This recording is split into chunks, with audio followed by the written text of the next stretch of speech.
This is CBSSports.com's Pro Football 360. We're with you Monday through Friday at 3 p.m. Eastern Time. I'm Kevin Cork, joined once again by our NFL insiders Pete Prisco and Will Brinson as we look forward to the Thursday night game in the National Football League. It is the Steelers and the Titans. Pete Prisco, how do you see this one stacking up? In particular, the Steelers' offense trying to get more than 16 points on the board, which is all they managed the last time out. Yeah, well, they got the perfect tonic for it because the Titans aren't very good on defense. And so if you're going to go on the road in a short week, you'd love to be able to play a defense that struggles. And a guy in particular who's really struggling is Michael Griffin. And for whatever reason, the Titans spent a boatload of money on to try and keep him as a safety, and he's been nothing but a liability. So I look for the Steelers to get some big chunk plays down the field against that Titans defense, and I think you'll see a lot of points in this game. Will, a lot of people would expect that the Titans will come out and play a ferocious brand of football. This is their big stage show. How do you see this one going for the Steelers offense against the Titan D?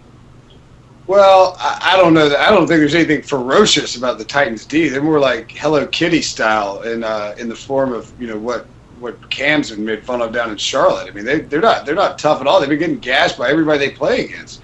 I'd expect the Steelers to score plenty. We saw Rashard Mendenhall look really good in his return. Ben Roethlisberger needs just 287 passing yards to break Terry Bradshaw's record for the most passing yards by a Steelers quarterback all time. And what's interesting about that, too, is that, Roethlisberger and Bradshaw aren't exactly buddy-buddy. Roethlisberger said recently they don't talk at all. He's been hurt by a lot of the comments that Bradshaw has said, and you kind of wonder if there isn't a little bit of maybe a little bit of jealousy on Bradshaw's part that Roethlisberger is setting all these records and kind of eclipsing him in the record books. I would expect a big game from Big Ben. And, the one thing that scares me about the Titans is that it seems so obvious that the Titans are going to lose and going to lose big, and the Steelers will roll. Everyone at CBS is picking the Steelers to cover and to win, and that usually means that something weird will happen. Yeah, you're calling them Hello Kitty, so I think they're going to probably get in there. I don't know what the miniature version of a Titan is. It may be Hello Kitty. Pete Prisco, CJ is going to get a chance to get out there. What's up with Chris Johnson? Well, again, and everybody likes to point out that it's Chris Johnson, but he's got to get help from that offensive line. And Chris Johnson's one of those guys that needs time and space to get going. And they're not getting a lot of time and space for him to get going.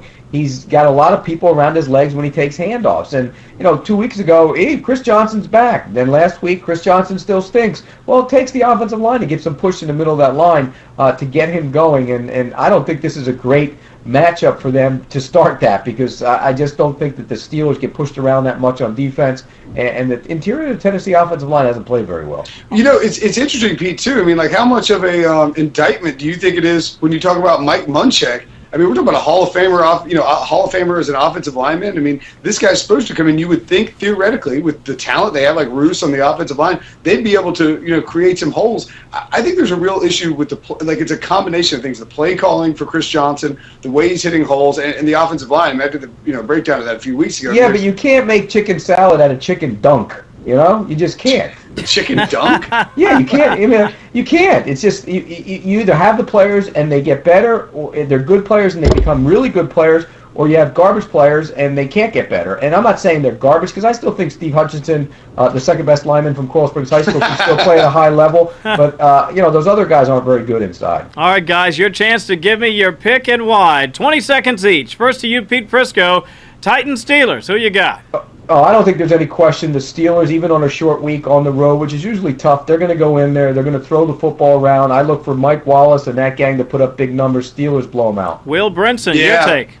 Yeah, I think the same thing. Look, I think the Steelers looked at the schedule. Nobody likes these Thursday night games, but they realize that they've got a short week, and they get to sit Troy Polamalu and Lamar Woodley, and if they come out and play big on offense against a very bad defense, they can pick up a win and rest their, give these guys like 2 weeks worth of rest coming up to a huge divisional game at Cincinnati, and then the schedule eases up a little bit before, So I think Pittsburgh really sees an opportunity to start getting on a roll, and I think when you look at their schedule, they could end up being like 7-2 before anybody realizes. So this is a chance for them to get on a roll. I think they come out firing and score big. It is a clean sweep for the panel, all picking the Steelers to not only win but to cover against the Tennessee Titans in Thursday night football.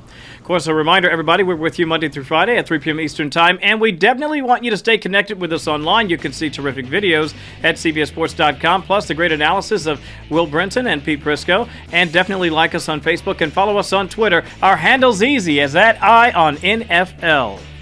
Locks and Dogs are coming your way next.